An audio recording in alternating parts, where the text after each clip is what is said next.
So if it's the first time you're here, then I'm usually starting with some breathing techniques and, centering ourselves. Today we're going to do Kapalabhati to start, which brings the energy up and helps awaken the crown. So hopefully you haven't eaten too much recently. There's Anne. So come and close the eyes. Hi, Anne. I'm good. So closing the eyes, coming to a comfortable sitting position.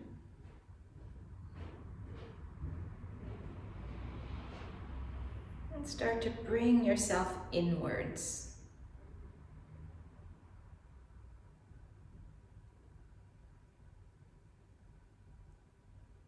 Let the pelvis feel heavy, the legs feel heavy. Feel like you're elongating the spine out of the pelvic bowl.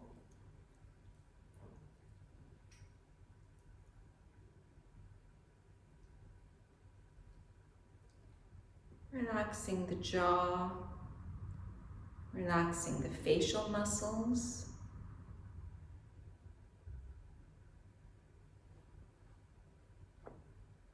And starting to tune into your breathing.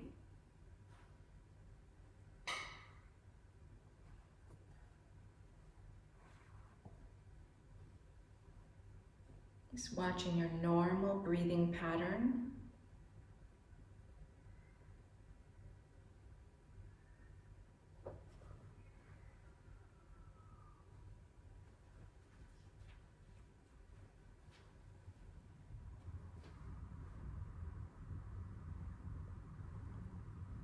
Start to even out the breath, so you make the inhales and the exhales the same length.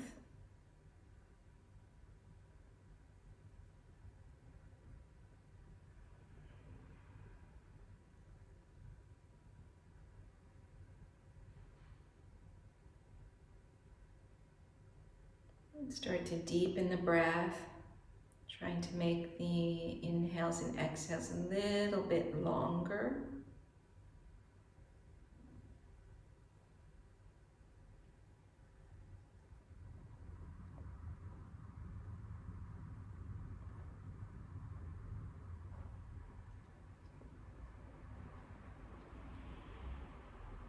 We're going to do Kapalabhati. So if you know Kapalabhati and you have your own practice, you can just go ahead at your own rhythm. If you're not used to doing this, then you're going to place one hand below the navel, really low, and the other hand below the nose, like 10-15 centimeters below the nose.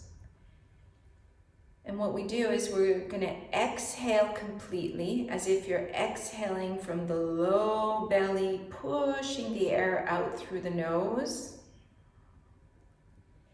And then inhale, feeling the lower belly moving. And then at a fast exhale, you go.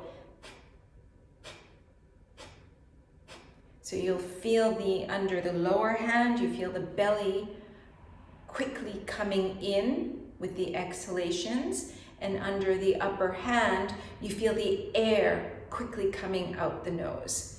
So it'd be like this. So you're just concentrating on your exhalation, and the inhale is passive. That will just happen naturally. Okay, so I'm going to talk it through again. So exhale completely, feeling like you're squeezing the air from the pelvic floor, lower abdominals, mid-abdominals, squeezing the air out through the nostrils. And then inhale comfortably, inhaling into the lower belly. And then the next exhale,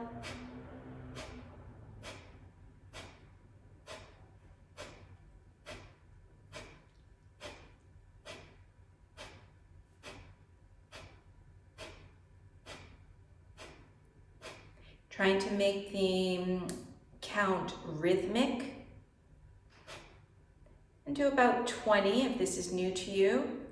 Once you finish, you can remove the hands. Take a few deep breaths in between.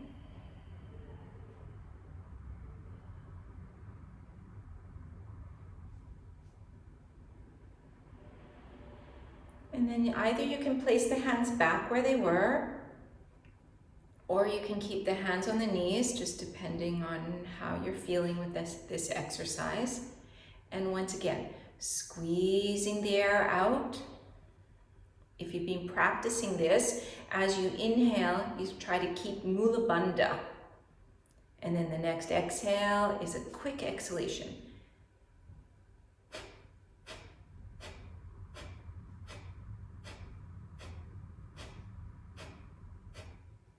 So trying to make the breath rhythmic.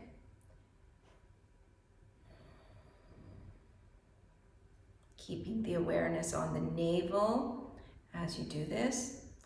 And if you're new, you do about 10, 20, 30 pumps, just however many feels comfortable. As soon as the rhythm isn't rhythmic, or you're forgetting the count, or your mind goes off, that means you're finished with the round.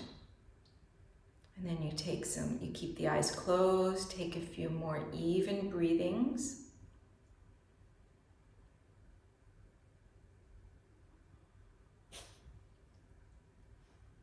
And as soon as you're ready, doing your last round.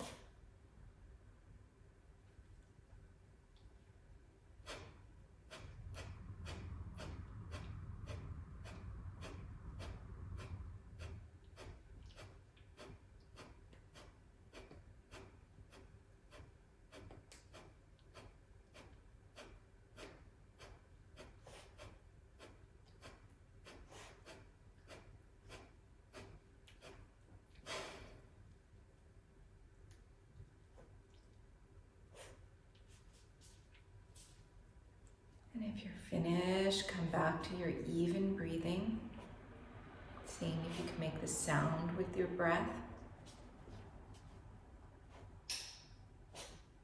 Deepening the breath.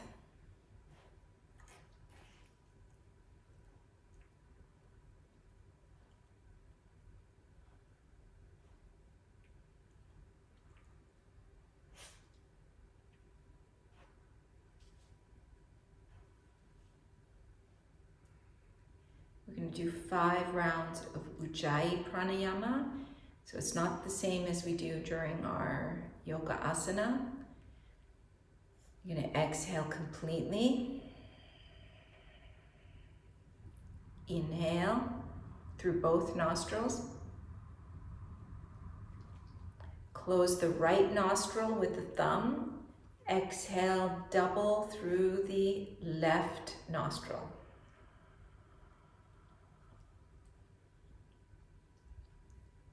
Inhale through both.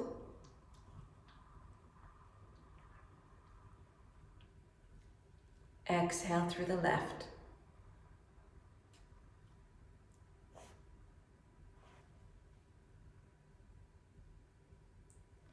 Inhale through both.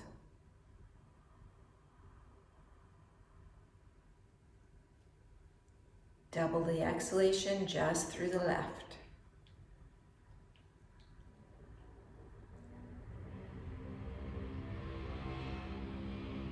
And doing 5 more like this at your own breathing rhythm. Trying to make the sound.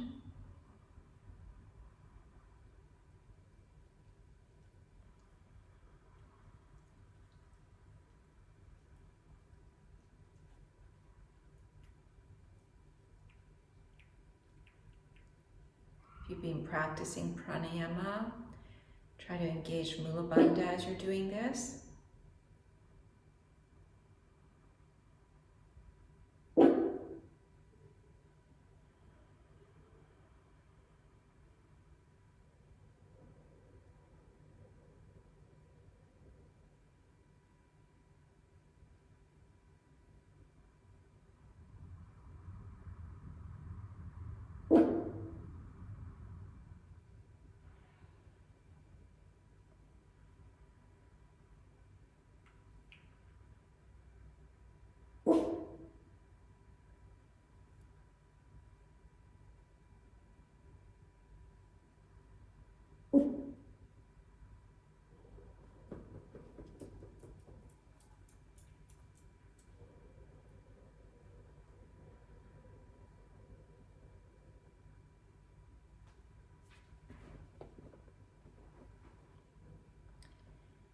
finish 5, just place both hands back to the knees. Come back to even breathing.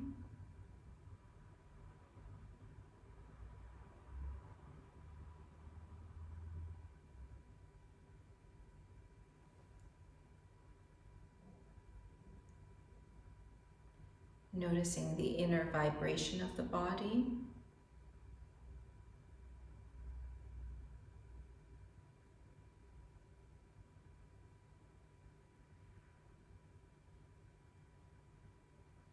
And bring the hands in front of the chest. We'll chant one Om.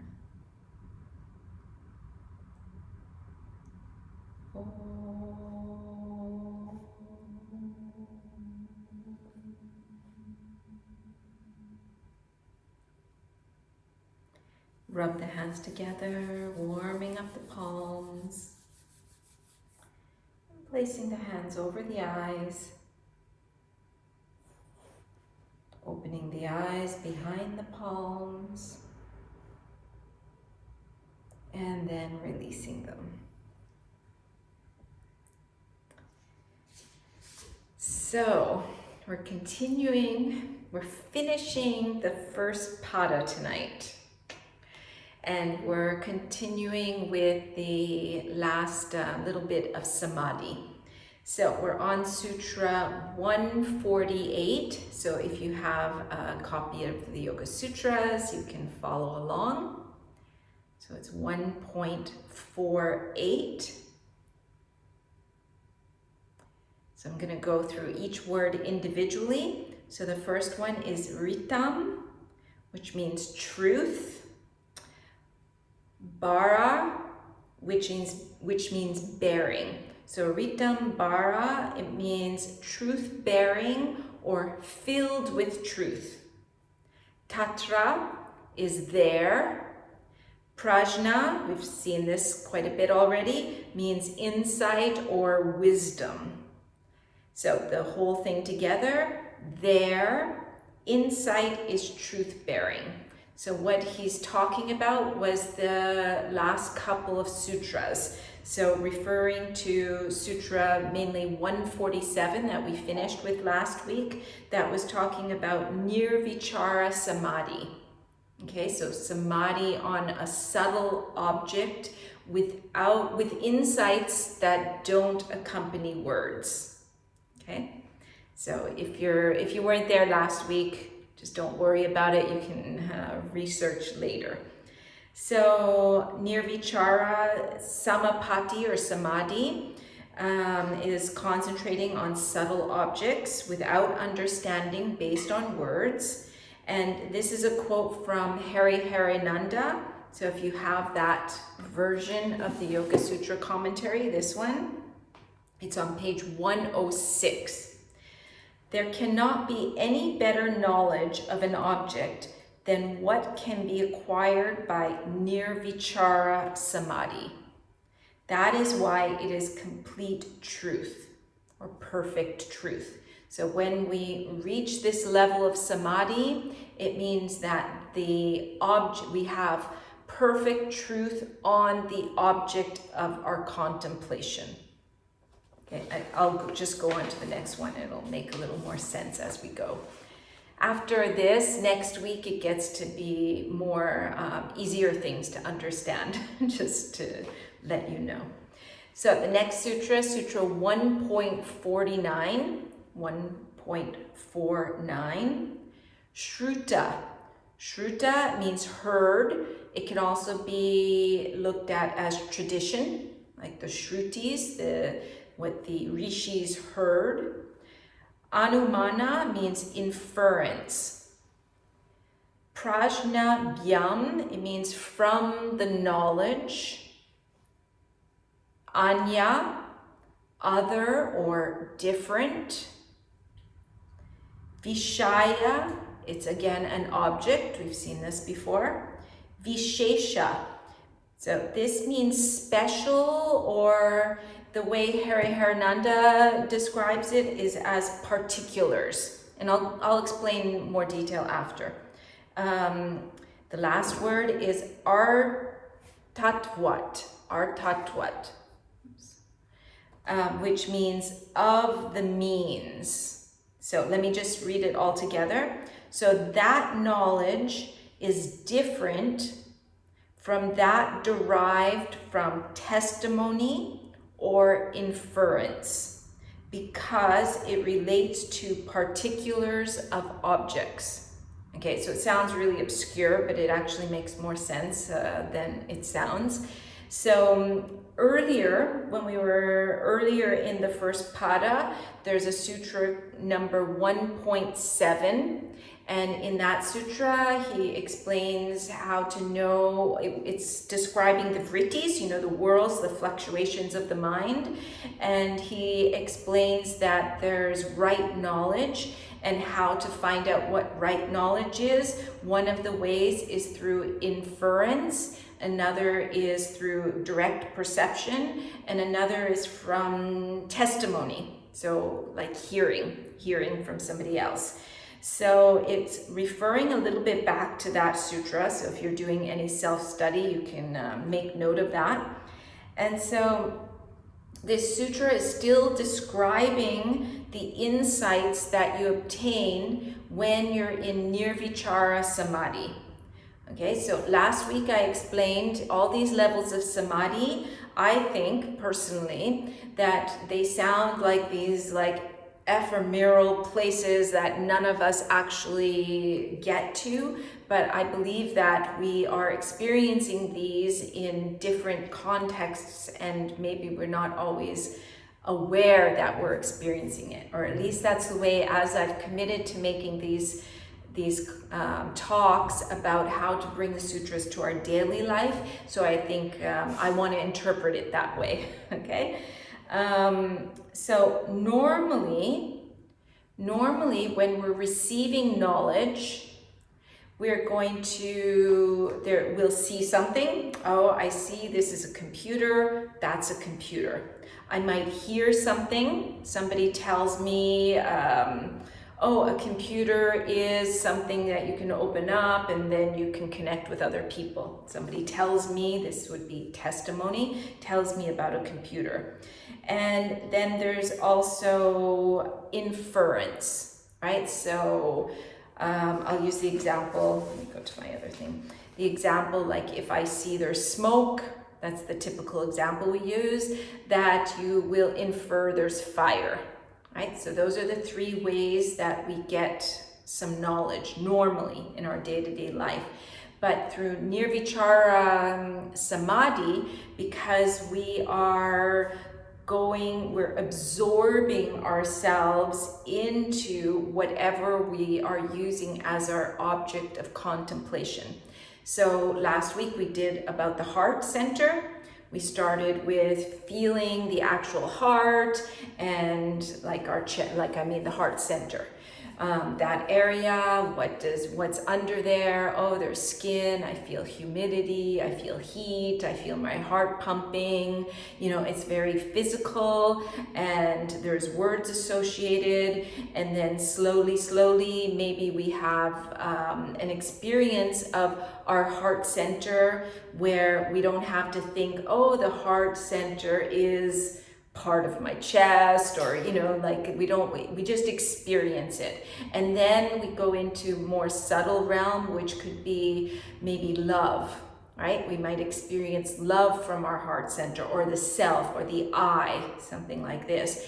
And so we might have some words that experience, oh, this is where I feel the sense of I, and the sense of oneness, and the sense of love, and the connectedness with the external world.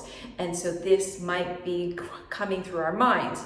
Oneness, connectedness, together, these kinds of words. But then at one point, if we go deeper and deeper and we stay there long enough, last week, 10 minutes isn't going to get you there, right? But if you stay there long enough and you repeat it and repeat it and repeat it and repeat it, you start to get insights into that, and then it expands actually. In my experience, it expands. It doesn't rest in the heart center. You start there, and then you start to feel this expansiveness, like you feel connected with all. And then you get these experiences that aren't applied to words. And when you experience something that doesn't have words attached to it, then they say it's truth-bearing, right? Because as soon as we say something, it's no longer the truth. We talked about language and used the example of the cow last week, right? Cow, vash, I don't know other language, how to say cow in other languages, but it's the same object, but we might call it different things, right? But then there's different experiences of different types of cows, right? And anyway, I'll go on, it'll make more sense, I think. I hope it makes more sense as we go along. So this is a quote, again, from that text, which I find really good. I don't know if you could see well. And in this commentary, Swami Hariharananda translates Vyasa's original commentary. So this is one of the reasons why I like it so much, because it's hard to find what Vyasa actually said. So it's on page 106. If you want to make notes. So this is Vyasa's word. These are Vyasa's words. Through inference, only general conclusions can be arrived at. So if I infer something, I see some smoke, I can just generally think, oh, there must be some fire there, right? That is why no object of verbal communication or inference can be a particular one. Okay, so he's using generalized and particular, right, as opposites. General is I see some smoke, that means there must be fire. Particular would be I'm in the fire, right? I'm one with the fire. I know what fire is, right, without words attached. So he's looking at particular. So besides, a thing which is subtle, hidden from view, or situated at a distance cannot be known by ordinary observation. So when we go back to that heart center, so love cannot be seen. You can't say, oh, over there, that's love, right? If we see love, we're going to see two people who look like they're in love, or, your child, or, something like this. And we'll see that, but that's not actually love, right? That's something different. So that's seeing actions. So, but actual love, we can't look at it. We can't see it. We can't touch it, but we can feel this, right? We can't even describe love. If you really describe it, the words will never ever describe it accurately. Like I'm talking real love, not love for cake or, something like this.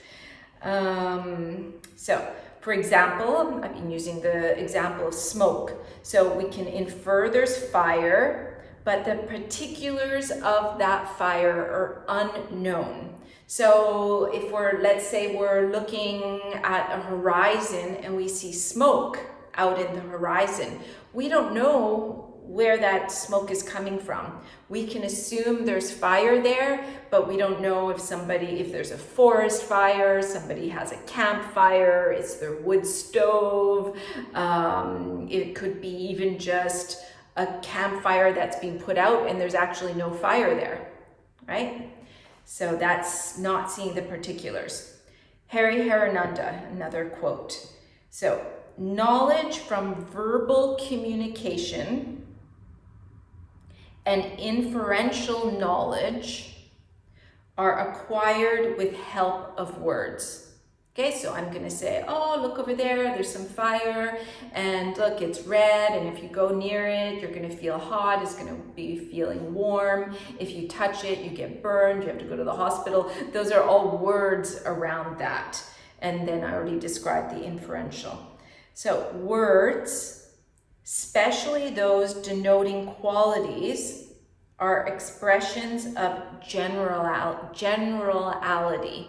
Okay, so it's only going to be general. It's not particular. So Patanjali is really trying to make us understand that, I'll explain here. For example, this is the way I look at it anyway. We cannot truly understand the particulars of a person or situation through words. So I think about, let's say,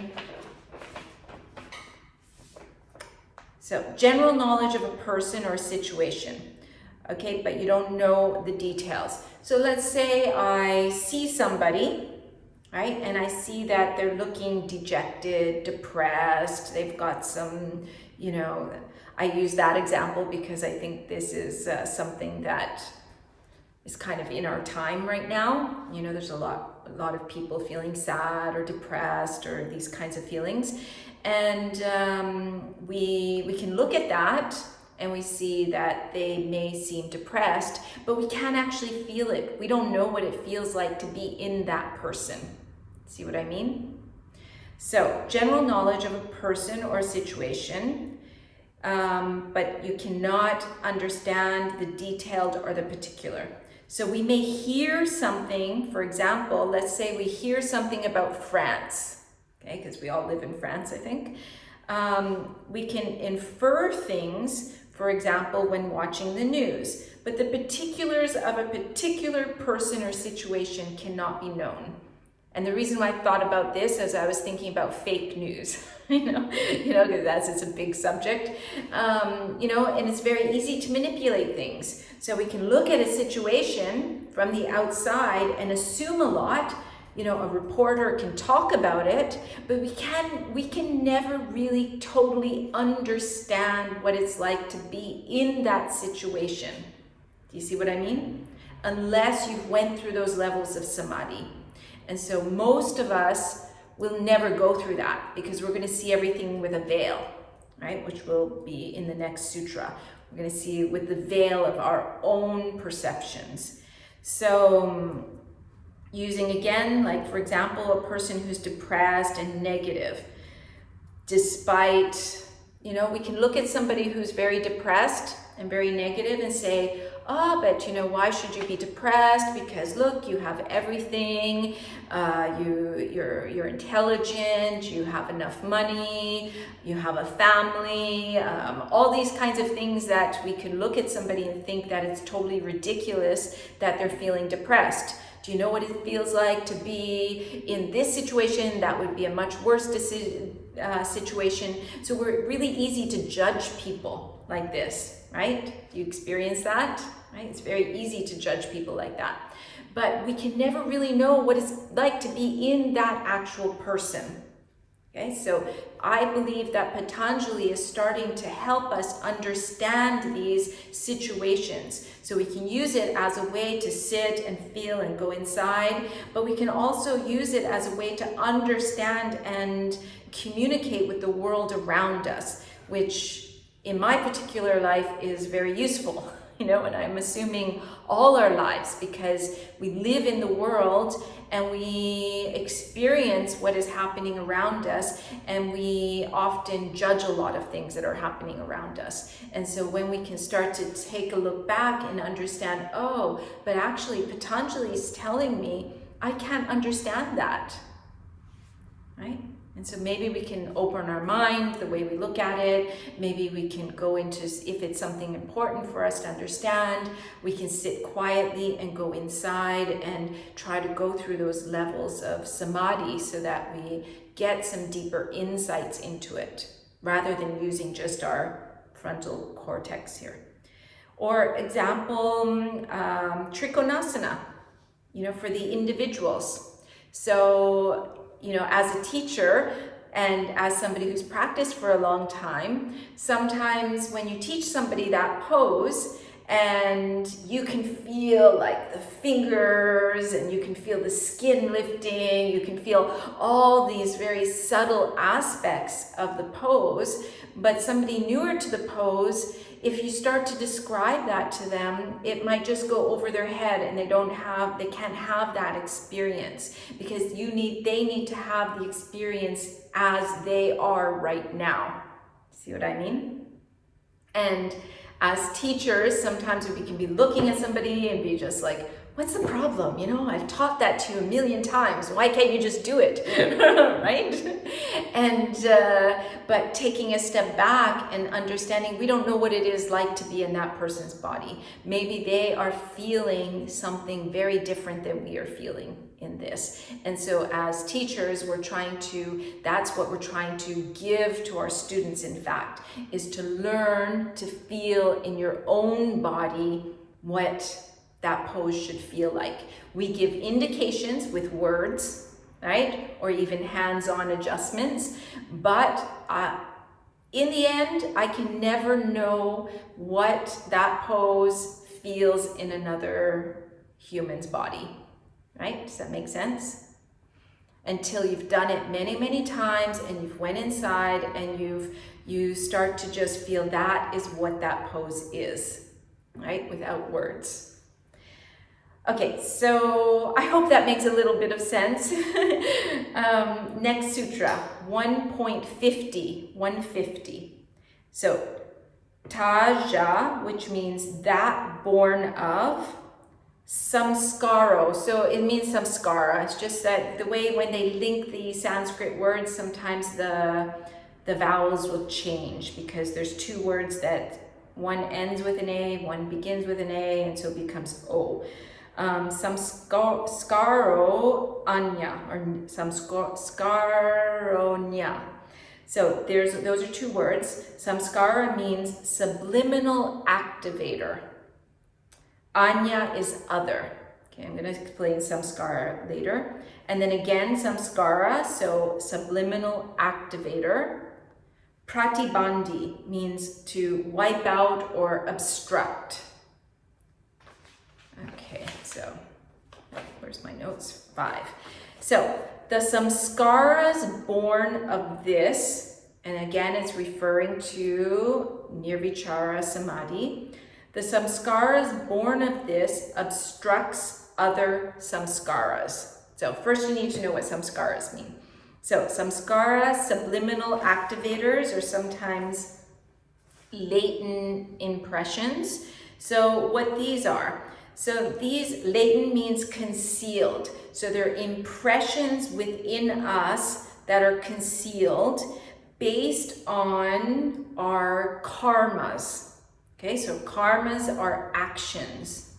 Karmas are our own actions. So what I do over and over and over again will turn into a samskara, right?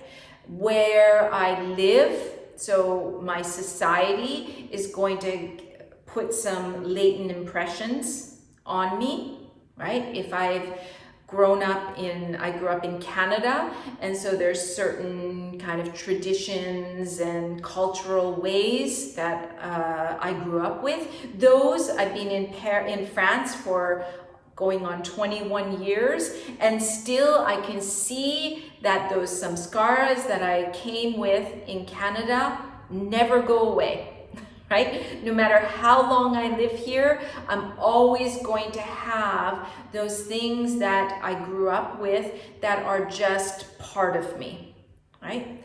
So they're latent impressions of mental and physical actions. So if you look at it, an easier way to understand, it's oversimplified, what I'm going to describe, but at least it gets us to understand slightly, an action. So let's say every time somebody cuts me off while I'm driving, right? I'm driving and somebody cuts me off or does something that I don't like, and every time that happens, I yell at them, rah! Right?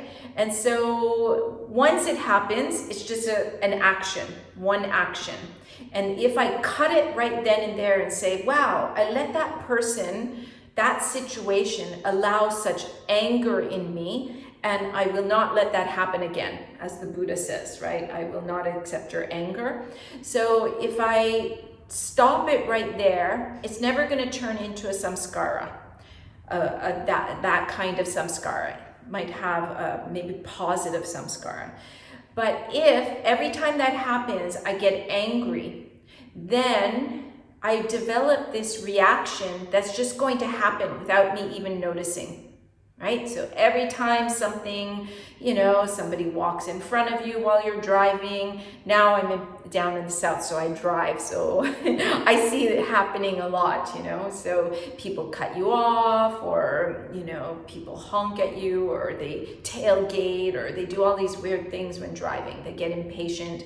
And so if you're getting angry about it, then it's like you have a groove. If you have a record and you're drawing a groove, and then it gets deeper and deeper and deeper, so I can't help but get angry now, because I've done it so many times that I can't stop.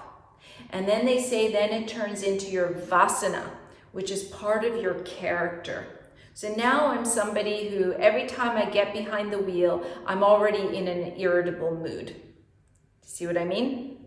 And so you can relate it maybe to the subway or smoking. The first time you take a cigarette, you're not addicted right away, right? You have 1 or 2 cigarettes as a teenager, and I tried smoking, as ridiculous as that would seem to those who know me now.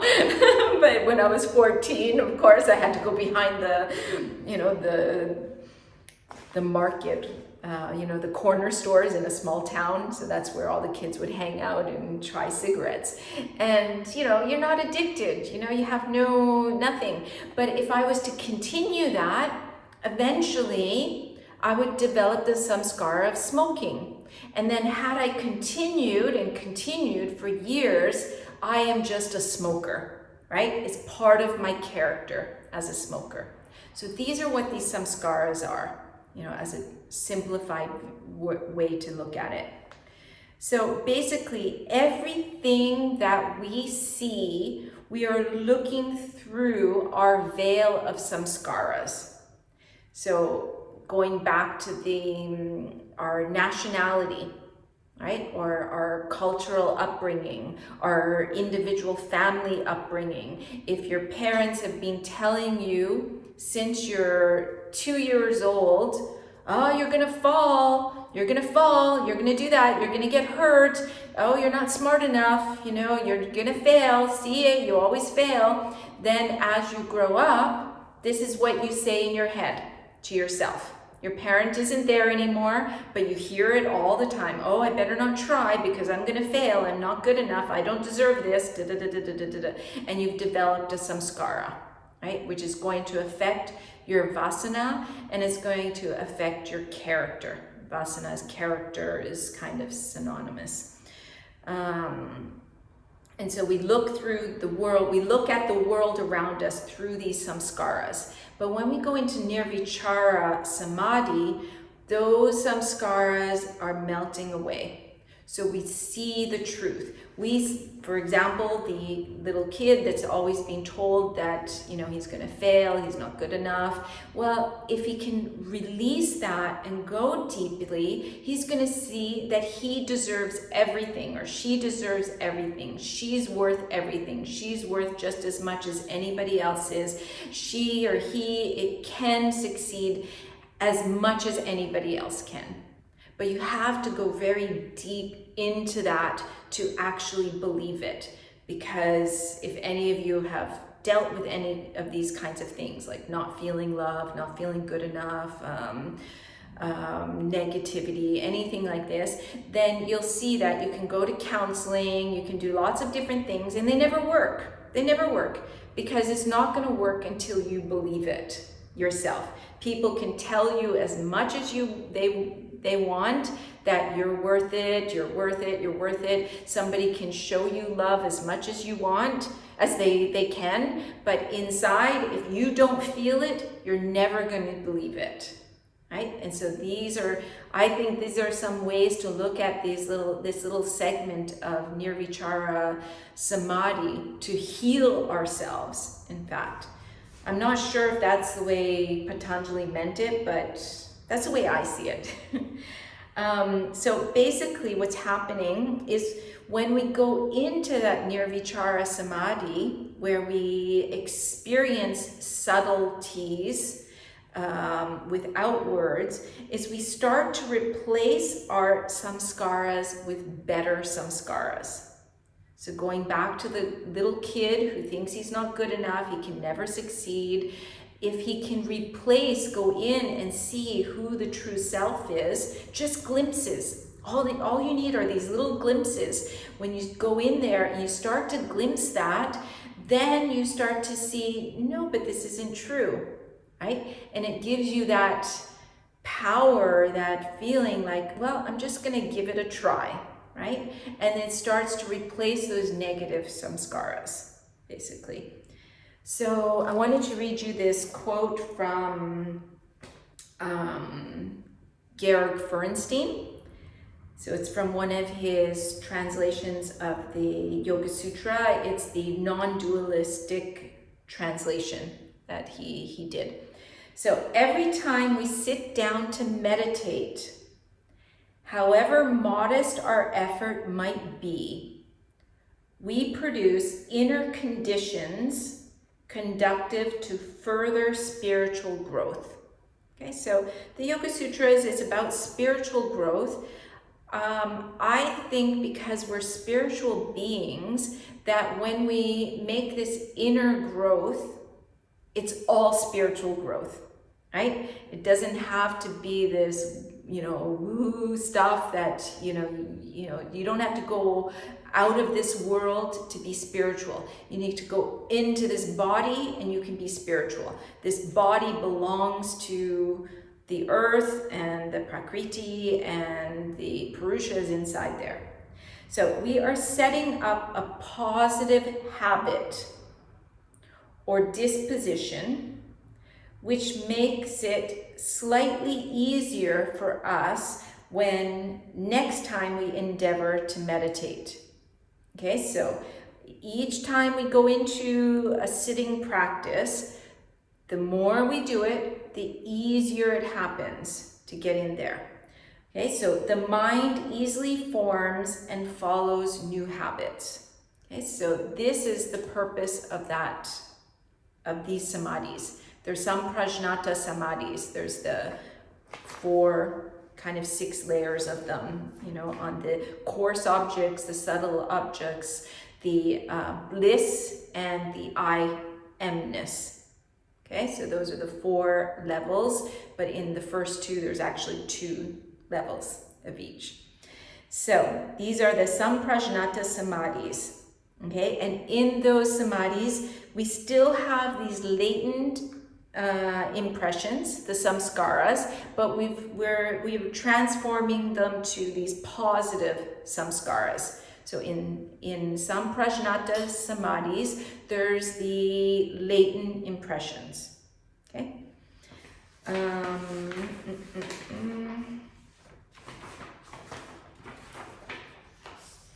So the very last sutra of Samadhi Pada, the first pada. Tasya, so it means of this or of that. Api, also. Nirodha, which means a restriction. We saw that early in the very beginning of the sutras. Sarva, all. Again, nirodha, another restriction. Nirbija, without seed or seedless samadhi, absorption or ecstasy. So by the restriction also of this latent impression of some prajnata, so by restricting also these latent impressions that we still have in some prajnata samadhi, those positive samskaras, seedless samadhi takes place. Okay, it's called nirbija samadhi. So seedless samadhi takes place through suppression of all impressions. Okay, so this is a higher level of samadhi. I don't think I've ever experienced it. So I have no idea what that feels like, but what I understand intellectually is now we've went beyond any latent impressions in our consciousness, our physical, mental, asmita, in any of those levels. Okay, so it's a higher level of samadhi. So that's the very last sutra. So basically in the very last sutra in that pada. So basically what we've seen through that whole, that pada is called Samadhi pada. Some say it's kind of the sales pitch of Patanjali, telling us that, it explains what that whole pada is going to explain what samadhi is and the different ways the different levels of calming the mind and how to do this. The next pada is called sadhana pada, which will start next week, which are the practices. Okay, so this first sutra, it explains, it explains the practices kind of as well, but not as much detail. I hope that makes some sense. So we're going to do a little meditation. I want to do the same meditation we did last week because I don't have a nirbija meditation. So we're going to do the sabija meditation, with seed meditation. So come and sit.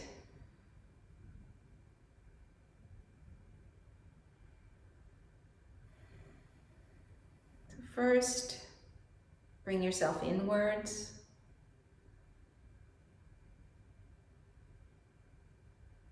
Just take a few deep breaths, calming that inner vibration.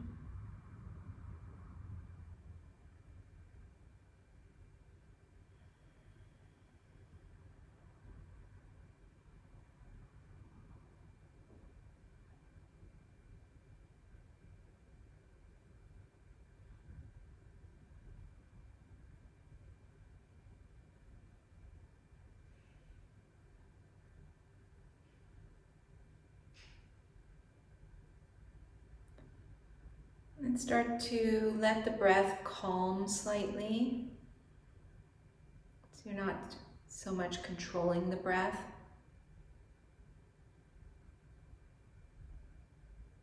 Just allowing it to be more natural.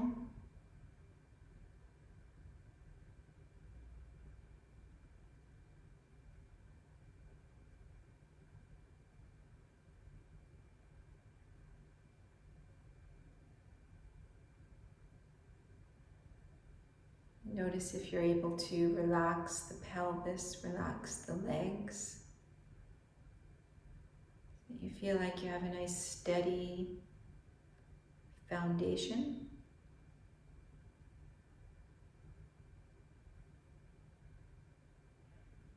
Just go inside, notice that inner vibration. So that inner vibration has to become more calm, but at the same time attentive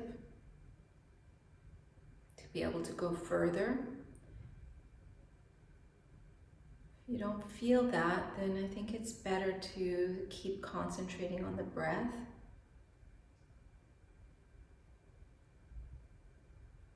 Till the inner body feels at once calm and awake.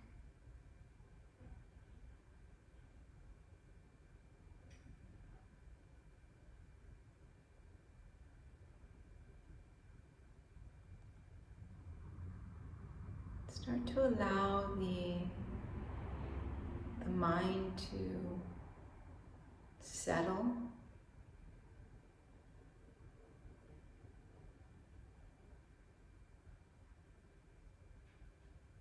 You can use your imagination.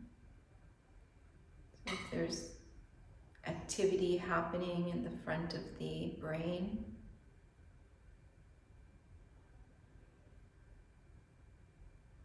See if you can imagine it dissipating and slowly settling to the brainstem, like it's settling at the bottom of a lake.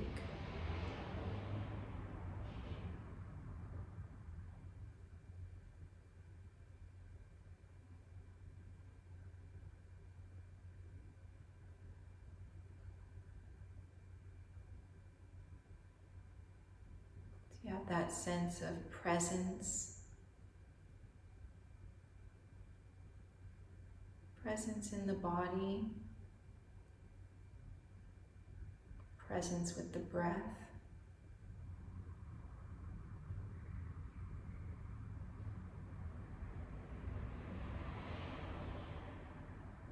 You're going to take your hands and place them over the heart center.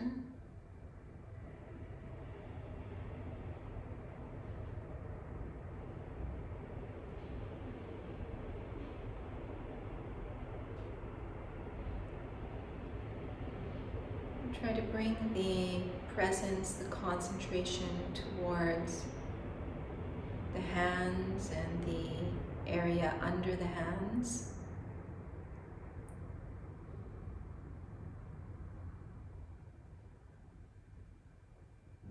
Just making note of what you feel.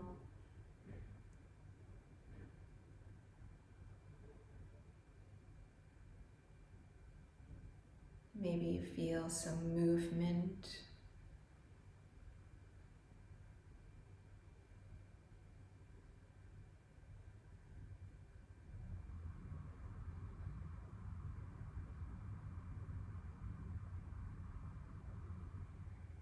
Maybe you feel warmth.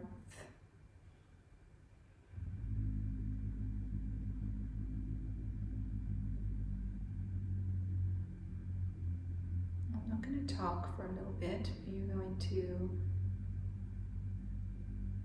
just bring yourself to that presence and notice that as you're feeling and concentrating on this area, that there will be a dialogue, there'll be words attributed to this area.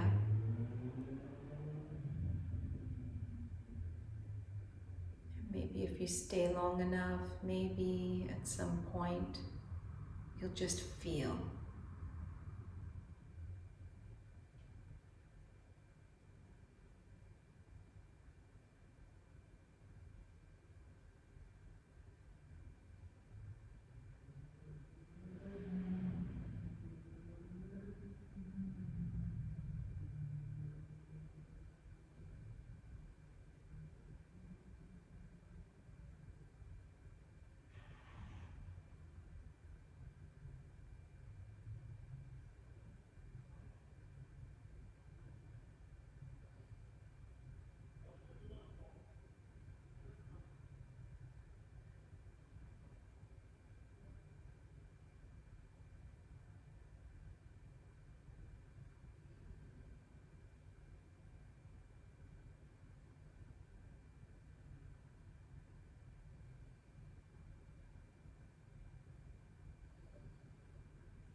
Maybe if you stay there long enough,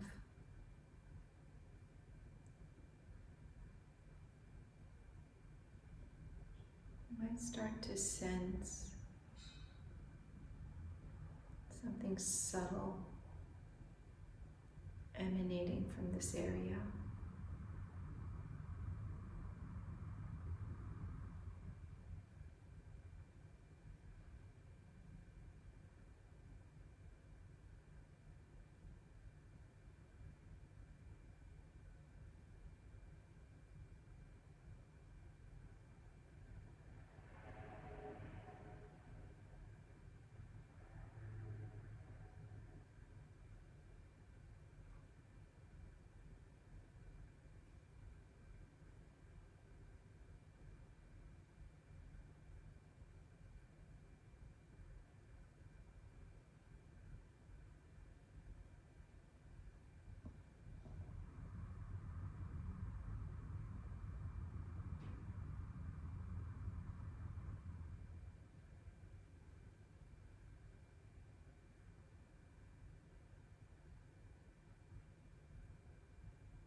Slowly start to bring yourself back to feeling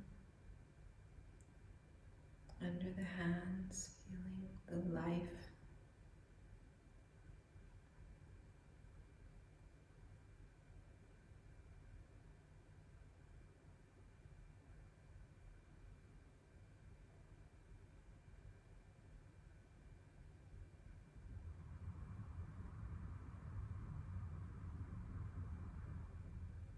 Bringing the palms together.